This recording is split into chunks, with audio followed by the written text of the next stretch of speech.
തിരുവനന്തപുരത്തെ വികസന വിഷയത്തിൽ സിറ്റിംഗ് എംപി ശശി തരൂരിനെ വെല്ലുവിളിച്ച് മന്ത്രിമാരായ വി ശിവൻകുട്ടിയും GR അനിലും മണ്ഡലത്തെ അനാഥമാക്കിയ തരൂരിന് ഈ തെരഞ്ഞെടുപ്പിൽ ജനം ശിക്ഷ വിധിക്കുമെന്ന് ആന്റണി രാജു MLAയും പറഞ്ഞു. UDFന്റെയും BJPയുടെയും വികസന നയരേഖയിലെ പൊള്ളത്തരം തുറന്നുകാട്ടി തിരുവനന്തപുരത്ത് പ്രചാരണം നടത്തുമെന്നും നേതാക്കൾ പറയുന്നു. തിരുവനന്തപുരം ലോക്സഭാ മണ്ഡലത്തിലെ അടുത്തഘട്ട പ്രചരണം വികസനത്തിൽ കേന്ദ്രീകരിക്കാനാണ് ഇടതുമുന്നണി തീരുമാനം.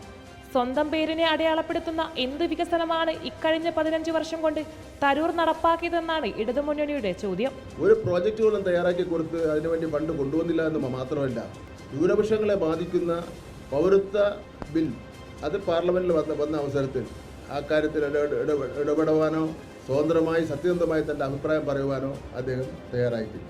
സംസ്ഥാന സർക്കാർ പദ്ധതികളിൽ MP പങ്കെടുത്തിട്ടില്ലെന്നും ഉദ്ഘാടനങ്ങൾക്ക് പോലും MP എത്താറില്ലെന്നും വിമർശനം ശക്തമാക്കുന്നുണ്ട് LDF.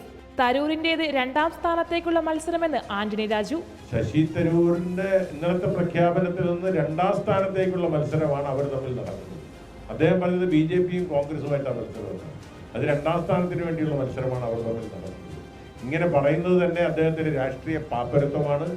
ശ്രീ ശശി തരൂർ പറഞ്ഞ അഭിപ്രായം കോൺഗ്രസിനുണ്ടോ എന്ന് ഔദ്യോഗികമായി കോൺഗ്രസും UDFും വ്യക്തമാക്കേണ്ടതാണ്. NDA സ്ഥാനാർത്ഥി രാജീവ് ചന്ദ്രശേഖരനെതിരെയും വികസന കാര്യത്തിൽ വിമർശനം കടുപ്പിക്കുന്നുണ്ട് തലസ്ഥാനത്തെ ഇടതുപക്ഷം. അദ്ദേഹത്തിന് കേരളത്തിൽ നടന്നിട്ടുള്ള IT മേഖല വികസനത്തെ സംബന്ധിച്ചുള്ള ഒരു ധാരണയില്ല. IT മേഖലയിൽ ഇപ്പോൾ നിൽക്കുന്ന IT മേഖല നമുക്കറിയാം. ടെക്നോ പാർക്ക് ഫേസ് 1, ഫേസ് 2 അങ്ങനെയൊക്കെ ഉള്ള ഇതിൽ ഡീറ്റെയിൽസ് എഴുതിയിട്ടുണ്ട്. അതിൽ ഏതെങ്കിലും ഒരു കാര്യത്തിന് ഒരു ചെറുവിരൽ ഈ രാജീവ് ചന്ദ്രശേഖരൻ്റെ സഹായം ഉണ്ടായിട്ടുണ്ട്? ഒരു സഹായം ഉണ്ടായിട്ടില്ല.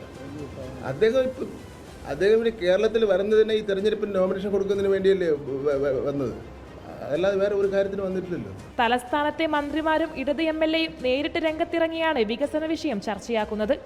റിപ്പോർട്ടർ, തിരുവനന്തപുരം.